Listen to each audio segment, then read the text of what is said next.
He knew it would kill him. But he called the airstrike anyway. Vietnam, 1968. Part 1, The Birth of a Sacrifice. The wind that swept across the jungles of Vietnam in 1968 did not carry peace, it carried death. The Tet Offensive was in full swing, and the entire country trembled under the pressure of a war that had grown colder in spirit and hotter in bloodshed.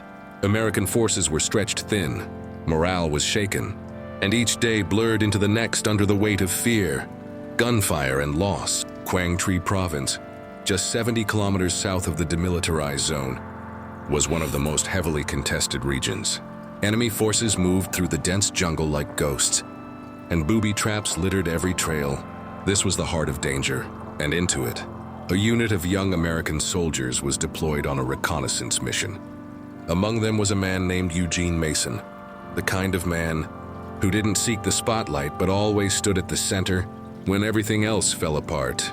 Mason was 28 years old, a forward air controller, FAC, assigned to guide close air support missions.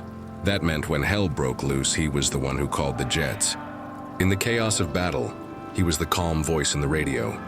He had no medals for bravery, just calloused hands, tired eyes, and a heart that never looked away when it mattered most.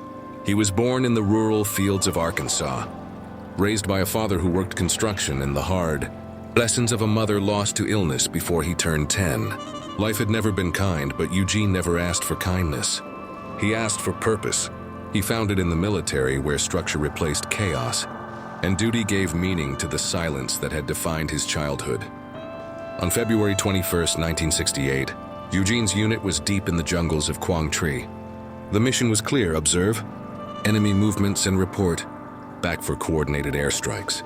But things had begun to spiral from the moment their boots touched the mud. There were signs of movement, too much movement, and trails that looked freshly broken. The enemy was near, too near. The platoon moved cautiously, eyes scanning the treetops and the underbrush, fingers tight on their triggers. Mason's job was to relay coordinates, but even more than that, he was the thread that kept the platoon tied to the outside world. Without him, there would be no rescue, no support, no survival. As they pressed forward, the jungle around them seemed to close in. It was quiet, too quiet. Then came the snap of a twig, the sudden scream of gunfire, and the sky exploded into chaos. Ambush. Mason dove behind a fallen tree, radio clenched in his hand, heart pounding like a war drum. The enemy had planned this. They were boxed in. The firefight was brutal. Within the first few minutes, 3 men were down, one of them screaming, the other 2 silent. The rest scattered behind whatever cover they could find. Eugene kept low, trying to get a signal through the thick canopy. Static, more static. Then, "This is Echo 19er, we're under heavy fire. Request immediate air support. Coordinates 16.7687 Duren. 137.32 der I. Say again. Immediate support." No answer. He tried again. Still nothing. The realization hit hard: the signal wasn't getting out. The enemy had jammed their communication. Or worse, they were being cut off intentionally. The lieutenant shouted across to him, "Mason, can you get them?" Mason didn't answer.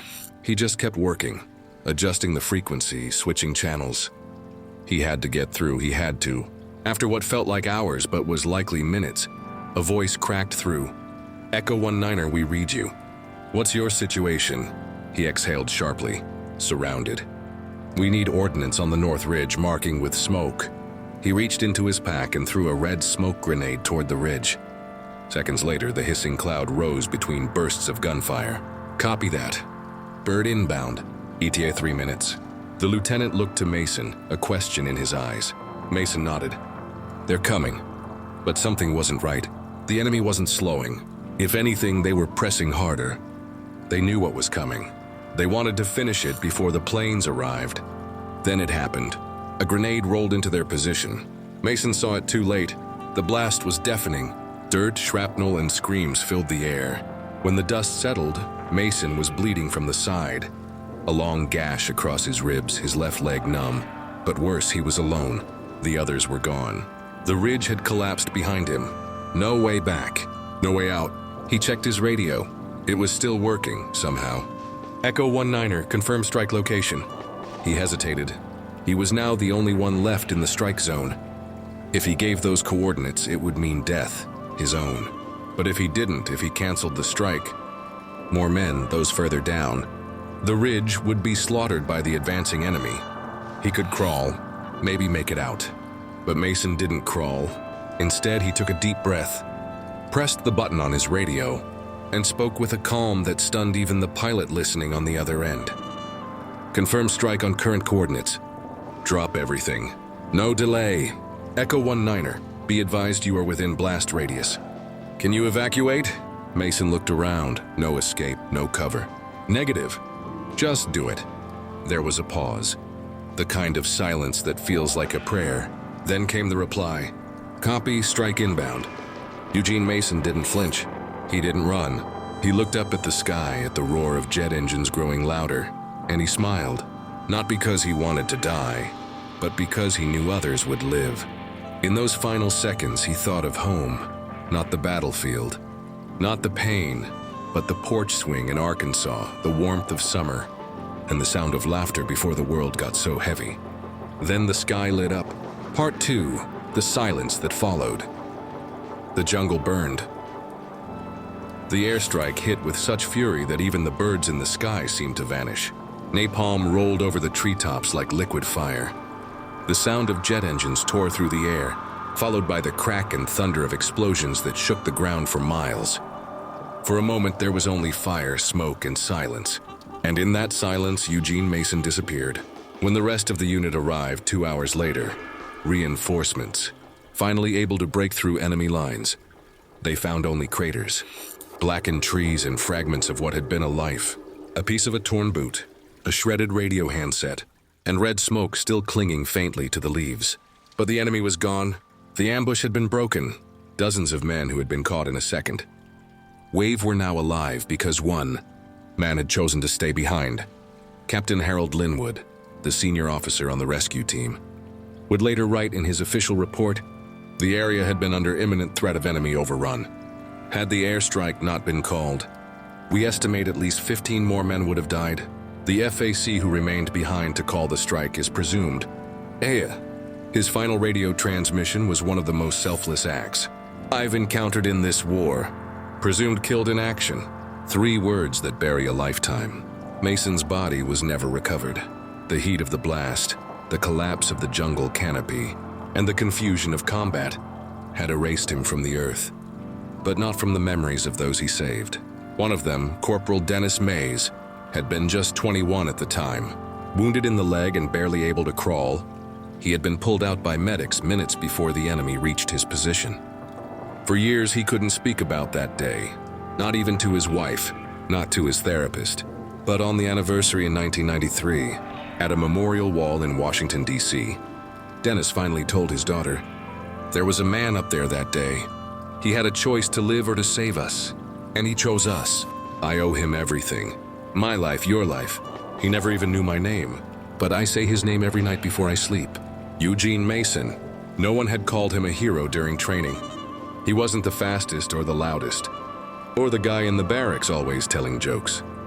He was quiet, the kind of man you might forget in a crowd, but he carried something inside him most never will: resolve. In the months after the Tet Offensive, Eugene's name appeared on a small list passed between officers in Saigon. A candidate for the distinguished Flying Cross, a possible posthumous Silver Star, but paperwork disappeared, witnesses rotated out, and in a war drowning in chaos, even valor could vanish, until years later, when a file was declassified, one that held a single crackling audio recording from that mission. It was Eugene's final call. "This is Echo 19er. Strike confirmed. No delay, do it now." The voice didn't shake. It didn't scream. It was clear, certain. That recording found its way into a documentary in the early 2000s. For a brief moment, Eugene's name echoed across living rooms in America. Mothers cried, veterans saluted, and strangers whispered his name like a prayer. But the story didn't end there. Back in Arkansas, in a small town where people still knew one, another's birthdays and the post office closed early on Fridays, there lived a man named Clarence Mason, Eugene's father. By then, Clarence was old, bent-backed, white-haired, and mostly blind. He had not spoken much of his son. The war had taken him. and with it, the last piece of a broken family. But when a neighbor showed him the documentary on an old VHS tape, Clarence wept. The kind of tears that don't make sound. The kind that come from a place too deep for words. He watched his son's name appear on screen. He listened to that final radio call, and he whispered, "You did good, boy. You did good." For the first time in decades, he hung an American flag outside his porch. At good old days, we remember the real heroes. The ones who never made it home, but made sure others did. Subscribe to help us keep their stories alive, because some sacrifices should never be forgotten.